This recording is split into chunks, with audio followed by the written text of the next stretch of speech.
Good morning, good morning. It's Jazz. It's the West Ham Irons channel. Again, another new concept, another new show. It's called Daily Shorts. It's going to be, hopefully, every day. It's going to be a short video from me on some of the trending West Ham news that we're hearing. And it'll be my quick views on perhaps, what I would do in that situation or what I feel about something happening in and around the club. And then again, this is again pre-recorded, so we're going to mix it up a bit. Give me your comments in the comments box, and again, I'll reply at the end of the show to each and every message as soon as I have time. And against that, tonight we'll be doing a live Q&A. Again, a new show. It'll be me and Frankie, and it'll be all about what you guys want to talk about in the chat and questions. So the show will be driven by you, for you. So me and Frankie will sit down and we're going to go through every question, every point of view in the chat and answer it sort of turn by turn, really. So that's going to be live tonight. I know you guys love live. I love live. It's what the channel has been based upon, and we will be largely doing that. But I'm going to mix it up with some of these sort of pre-recorded shows, really. So yeah, welcome to Daily Shots. And in today's first show, who should we start going forward? Or perhaps who we should have when the season started? Is it our illustrious, skillful, creative, dynamic, explosion of pace player Cornet, who you know I absolutely adore and love? Or is it Fornals, our steady Spanish sort of international who has served us reasonably well over the years, came with Pellegrini, if you remember, with a great reputation on the back of, I think it was an international youth Spanish sort of world stage tournament. That I think it could be the under 21 tournament where he really shone, and we beat a lot of big names to getting him in. I think we paid 25, 26 million for him 3-4 years ago, whenever Pellegrini was around. So let me know in the comments and I'll start the debate. For me, again, I always told you, and again, I could be wrong, but I have to put my view there. As you know, when you sign a player who you think hopefully is perhaps, because you always try to sign players who are better than what you've got. That's normal, isn't it, right? We went into the window and we wanted to buy someone who's a better striker than Antonio up front. We wanted to buy a left back that was better than Creswell. We wanted to buy a goalkeeper that was younger, better than Fabianski and Cornet. He can play left wing largely. He can play left back. He can play left wing back. He has done it, but I don't think we'll utilize him in that. That's absolutely fine. And he can play up front in a 4-4-2. So all those new players coming in, I think you'll join me and you'll agree that they are slightly better than what we've got. But what David Moyes has decided to do is stick with the, well, shall I say, tried and trusted and kind of loyal band that he's got. That's fine. I would do it the other way. I would have thrown Areola in the summer in the preseason, starting him as my number one. And that's what other teams have done. I mean, Pope has come in Newcastle. They've got rid of one or two goalkeepers. They've gone. They could have started with the goalkeepers they've had last 2 years. Pope would have been on the bench. I don't get it, right? So for me, I would have started with my best team as soon as they're fit. Scamacca up front, Cornet left wing, Bowen right wing. But then having seen what I've seen from Bowen, I would have switched it and put Antonio there. And then Paqueta comes in straight in the middle. And then it's for people like Fabianski, Fornals, Bowen perhaps to kind of smaller stage, and definitely Benrahma to win it back. And that will ignite them, get them off the chair, get them more motivated to come back in. And it's a squad game, right? 24 players you should have in the squad, 2 for every position, hopefully. That's what I would have done. So in my answer to this question, going back to the question, is that I believe it's got to be Cornet. It's got to be Cornet every day, all day long, every game, right? We saw that in the glimpses. 5 minutes, he could have got 2 goals, right? And you probably, I don't know if you were thinking like me, I was screaming for him in the game for a long time. And listen, Cornet will give you goals. He'll give you explosion of pace. And he'll provide something that you can see at the end of his game. It'll be an assist for Scamacca. It'll be that killer pass.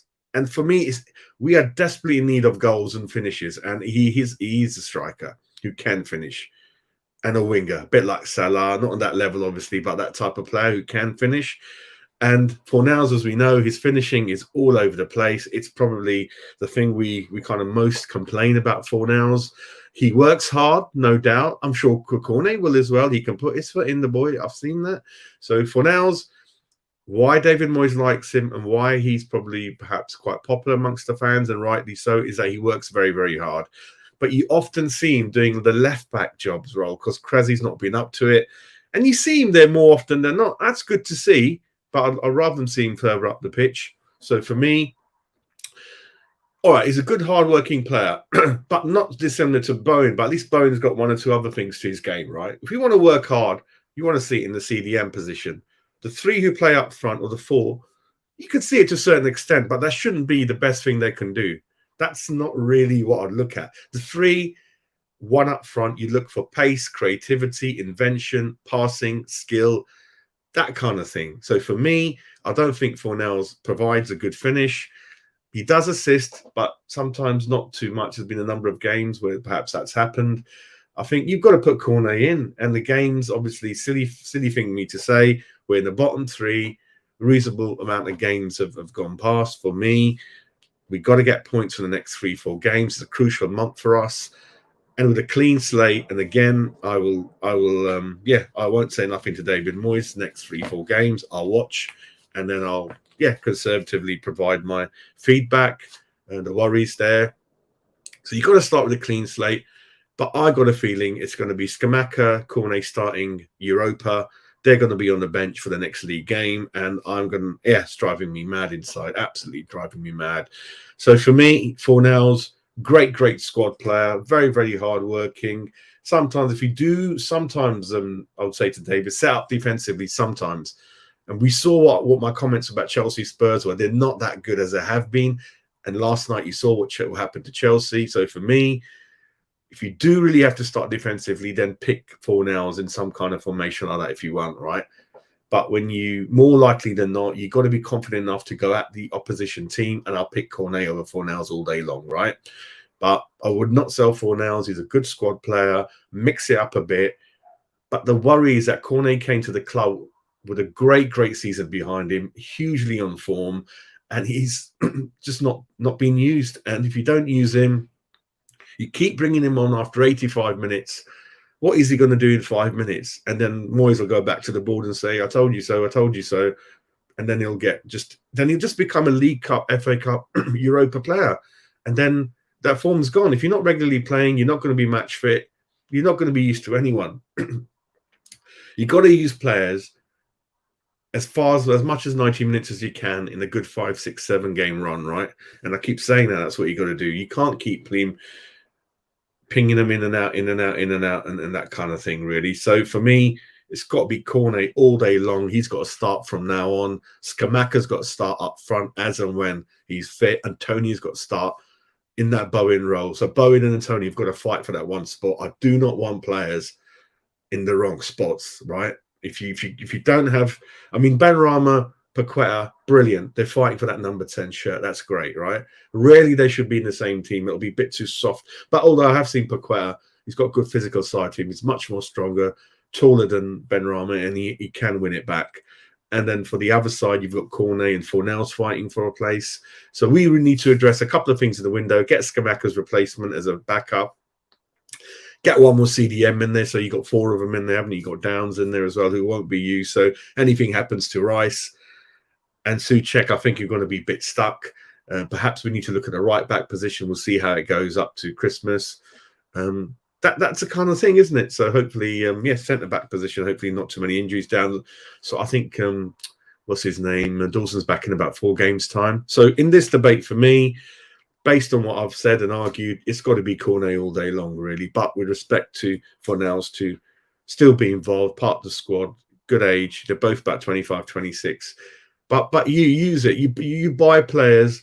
It takes a lot of effort from Rob Newman and the board to pay and bring these players over the line. I know it's early, but David, come on. Use them and use them ASAP from the start. Right? That's it. That's my point. It's Daily Shorts with Jazz. Love you all. Take care. Have a great day. And hopefully I'll be back most mornings with this show. And I'll see you tonight on the live Q&A with me and Frankie. God bless. Take care. Come on, you irons.